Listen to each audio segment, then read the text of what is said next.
Hello दोस्तों, स्वागत है आपका। क्या आपको कोई भी चीज़ें टालने की आदत है या कोई काम आप सही वक्त पर नहीं कर पाते? क्या आप अपनी ज़िंदगी में बहुत कुछ हासिल करना चाहते हैं लेकिन मैनेज नहीं कर पाते? क्या आप यह नहीं समझ पा रहे हैं कि कौन सा काम पहले करना है और कौन सा बाद में? आप भी इन सभी सवालों से घिरे हुए हैं और आप समझ नहीं पा रहे हैं कि क्या करें? तो यह बुक समरी आपको बहुत काम आने वाली है। हम इस वीडियो में एट डेड फ्रॉग किताब के बारे में बात करेंगे। एट डेड फ्रॉग किताब को मशहूर लेखक ब्रायन ट्रेसी ने लिखा है। Brian Tracy economic history psychology के क्षेत्र में पिछले 30 साल से है। एक बेस्ट ऑथर के तौर पर उन्होंने बेस्ट 17 सेलिंग किताबें लिखी है। ट्रेसी पब्लिक स्पीकिंग के लिए जाने जाते हैं और पर्सनल और प्रोफेशनल डेवलपमेंट के बारे में बात कर चुके हैं। यहाँ एट डेड फ्रॉग का मतलब मेंढक को खाना है। मेंढक को खाना आपके लिए बहुत मुश्किल काम है, पर आपको खाना ही पड़ेगा। आपका मेंढक दरअसल आपका सबसे बड़ा और इम्पोर्टेंट काम है। यही महत्वपूर्ण काम को आप टाल देते हो, जिसका असर आपके जीवन पर पड़ता है, जिसकी वजह से आप बड़ा काम नहीं कर पाते हो और अपना सपना पूरा नहीं कर पाते हो। यह किताब में 15 टिप्स दिए हुए हैं जो काम को ना टालने में और काम को कम समय में ज़्यादा काम करने में काम आएगी। काम को मैनेज करने में और ज़रूरी काम को पहचान कर सही तरीके से फोकस करके और कहाँ से शुरुआत करनी है उसके बारे में यह टिप्स बहुत काम आएगी। यह टिप्स को अपनाकर आप अपनी लाइफ में बहुत कुछ हासिल कर सकते हो। तो चलिए जानते हैं इस टिप्स के बारे में। नंबर 1, स्पष्ट लक्ष्य निर्धारित करें। लेखक स्पष्ट, विशिष्ट और प्राप्त करने योग्य लक्ष्य निर्धारित करने के महत्व पर जोर देते हैं। उन्होंने 80-20 नियम की अवधारणा पेश की, जो बताती है कि आपको 20% काम ही इम्पोर्टेंट होते हैं। इन्हें ही सबसे पहले पूरा करें। ये काम पूरा ना हो जाए तब तक दूसरा काम ना पकड़ें। हमारे 20% काम ही पूरे दिन के इम्पोर्टेंट होते हैं, बाकी के 80% काम इतने इम्पोर्टेंट नहीं होते। अगर आप अपने इम्पोर्टेंट 20% काम को पहले करने की आदत बना लोगे तो आपके सभी काम टाइम पर हो जाएंगे, साथ ही आपके काम करने की काबिलियत भी बढ़ जाएगी। नंबर 2, हर दिन की पहले से योजना बनाएं। इस अध्याय में लेखक अपने कामों की पहले से योजना बनाने की बात करते हैं।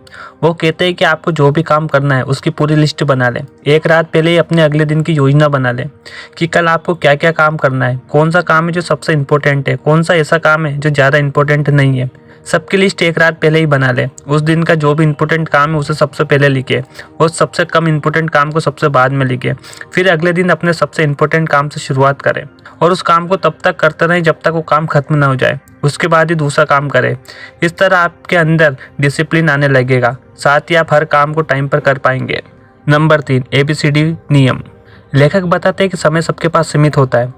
हम सभी के पास 24 घंटे होते हैं, ना ही किसी को ज़्यादा मिलते ना ही किसी को कम। कुछ लोग इन 24 घंटों का यूज़ खुद को आगे बढ़ाने में और खुद के सपनों को पूरा करने में करते हैं। वहीं दूसरे कुछ लोगों को ये 24 घंटे भी कम पड़ते हैं। समय का हमेशा अच्छे से यूज़ करना चाहिए, वरना यह एक बार चला जाता है तो बाद में सिर्फ पछतावा रह जाता है। लेखक ने अपने समय का सही से उपयोग करने के लिए ABCD तकनीक बताई है। इस तकनीक को फॉलो करके आप भी डिसिप्लिन के साथ अपने काम में प्रोडक्टिविटी ला सकते हैं, साथ ही अपने टाइम को अच्छे से मैनेज कर सकते हैं। ABCD तकनीक में A मतलब है कि वो काम जो दिन का सबसे इम्पोर्टेंट है उसे पहले करें। इस तकनीक में आपको एक लिस्ट बनानी है। सबसे इम्पोर्टेंट काम को A में रखना है, फिर उससे कम इम्पोर्टेंट काम को B कैटेगरी में रखना है, फिर उससे कम इम्पोर्टेंट काम को C कैटेगरी में रखना है और जो काम इम्पोर्टेंट ना हो उसे लास्ट में D कैटेगरी में रखें। और जब भी आप अपने दिन की शुरुआत करें हमेशा A कैटेगरी वाला काम करके पूरा करें। वो काम जब तक पूरा ना हो जाए तब तक अन्य काम ना करें। इस तरह आप देखेंगे कि धीरे धीरे करके आपके सभी काम टाइम पर हो जाएंगे। यही आदत बनाकर आप अपने लक्ष्य को पा सकते हैं। यह तकनीक इतनी इफेक्टिव है कि आप इसकी मदद से अपने हर सपने को पूरा कर सकते हैं। साथ ही आपके काम करने की प्रोडक्टिविटी भी बढ़ जाएगी। इस तकनीक का उपयोग करके आप काम को टालने से भी बच जाएंगे। ज़िंदगी में बहुत से ऐसे लोग होते हैं जो पूरे पूरे दिन अपने टाइम को वेस्ट कर देते हैं। टाइम एक ऐसी पूंजी होती है जिसे सही से उपयोग कर लिया तो ये आपकी लाइफ में सफलता और खुशहाली लाएगा। वहीं अगर इसको वेस्ट कर दिया तो आपकी लाइफ बर्बाद हो जाएगी। हर सफल व्यक्ति ने सफलता पाने के लिए टाइम को सही से इन्वेस्ट किया है। कुछ लोग टाइम कम रहने का बहाना बनाते हैं। बहाने बनाने वाले लोग ज़िंदगी में कभी सफल नहीं होते, वो अपनी लाइफ को खुद बर्बाद कर देते हैं। नंबर 4, रिजल्ट पर विचार करें। लेखक कहते हैं कि हम जो भी काम कर रहे हैं उसमें सफल होंगे या असफल, इसके बारे में आपको जानकारी होना चाहिए।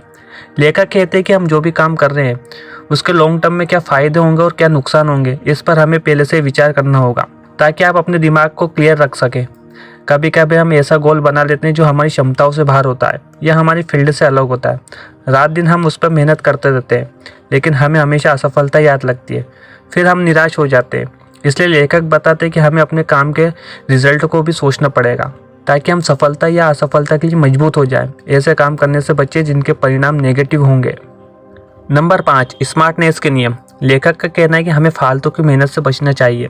हमें हर काम को कम समय में और इफेक्टिव तरीके से उस काम को करने के लिए नए नए रास्ते खोजने चाहिए। हमें अपने काम से कभी समझौता नहीं करना चाहिए। हमेशा खुद का बेस्ट देने की कोशिश करनी चाहिए। आपको हमेशा ऐसी क्वालिटी ढूंढनी चाहिए जिससे आप कम समय में ज़्यादा काम कर सकें और खुद को मोटिवेट रख सकें। नंबर 6, शुरू करने से पहले अच्छी तैयारी करें। लेखक किसी कार्य को शुरू करने से पहले पूरी तैयारी के महत्व पर जोर देते हैं। इसमें सभी आवश्यक जानकारी, उपकरण, संसाधन एकत्र करना शामिल है ताकि आप बिना किसी रुकावट के अच्छे से काम कर सकें। अच्छी तरह से तैयार रहने से तनाव कम होता है और प्रोडक्टिविटी भी बढ़ती है। नंबर 7, अपना सबसे महत्वपूर्ण कार्य पहले करें। इस अध्याय में मेंढक खाने की मूल अवधारणा को समझाया गया है। लेखक का तर्क है कि आपको अपने दिन की शुरुआत अपने सबसे इम्पोर्टेंट और चुनौतीपूर्ण कार्यों को निपटा कर करनी चाहिए। ऐसा करने से आपको उपलब्धि और प्रेरणा की भावना प्राप्त होगी जो अन्य कार्यों में भी सहायक हो सकती है। नंबर 8, कार्य को छोटे छोटे भागों में बांटें। बड़े कार्यों के दबाव से बचने के लिए लेखक उन्हें छोटे छोटे भागों में विभाजित करने की सलाह देते हैं।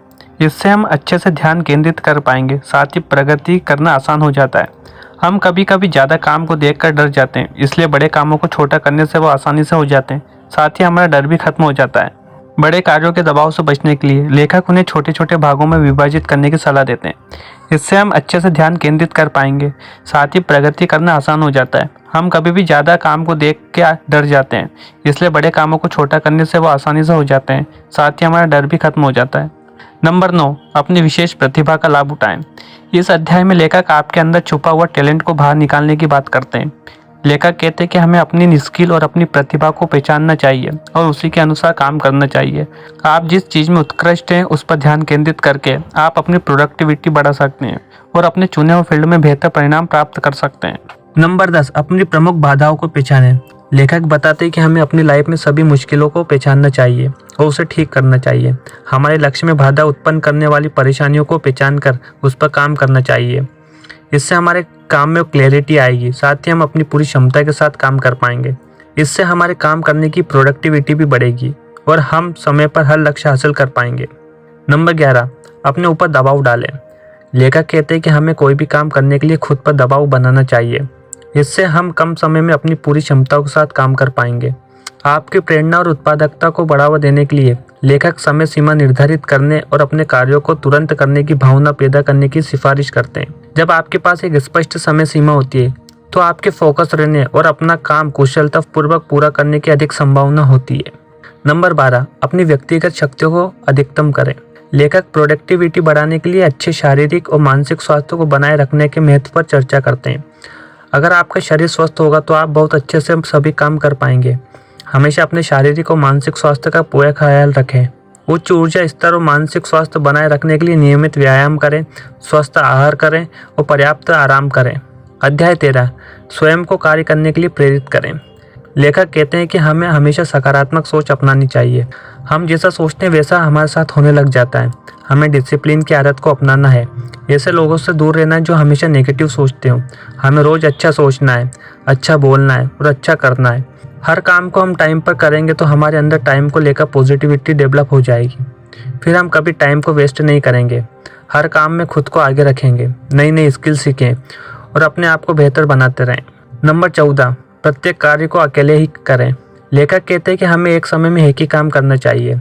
हमें मल्टीटास्किंग से बचना चाहिए क्योंकि एक समय में एक से ज़्यादा काम करने से हमारी प्रोडक्टिविटी कम हो जाती है, साथ ही काम की क्वालिटी भी कम हो जाती है और हम एक काम भी सही से नहीं कर पाते हैं। इसलिए लेखक एक समय में एक कार्य पर ध्यान केंद्रित करने और अगले पर जाने से पहले उसे पूरा करने का सुझाव देते हैं। जब एक काम पूरा कंप्लीट हो जाए उसके बाद ही दूसरे काम में हाथ डालना चाहिए। नंबर 15, बहाने ना बनाएं। लेखक का तर्क है कि बहाने स्वयं को धोखा देने का एक रूप है और वे व्यक्तियों को काम करने से रोकते हैं। वह कहते हैं कि अपने बहानों को पहचानें और उनका डटकर सामना करें। बहानों से डरे नहीं। बहाने ही होते हैं जो इंसान का सबसे बड़ा दुश्मन होता है। बहाने बनाकर व्यक्ति अपनी जिम्मेदारी से भाग जाता है। हमें अपने बहानों को पहचानना होगा और बहाने वाली आदत से छुटकारा पाना होगा। बहानों को स्वीकार करने और उसे दूर करने से व्यक्ति अपने लक्ष्यों की ओर प्रगति करना शुरू कर सकता है। एट दैट फ्रॉग पुस्तक में कई सफल लोगों को प्रेरणा मिली है। यह वर्ल्ड की बेस्ट सेलिंग बुक में से एक है। इनमें बताए गए सिद्धांतों को नियमित पालन करते रहने से आप टालमटोल की आदत से छुटकारा पा सकते हैं और अपना समय का सही उपयोग कर सकते हैं। जिससे फिर आप अपने सारे महत्वपूर्ण कामों को निपटा पाएंगे, जो भी आपको आपके जीवन की लक्ष्य की ओर लेके जाएंगे। आशा है दोस्तों आपको एट दैट फ्रॉग समरी पसंद आई होगी, इससे आपको प्रेरणा मिली होगी। अपने विचार या कोई सुझाव हो तो नीचे कमेंट में ज़रूर करके बताएं। साथ ही दोस्तों चैनल पर नए हैं तो चैनल को सब्सक्राइब करना ना भूलें, ताकि आपको हमारा हर नोटिफिकेशन सबसे पहले मिल सके।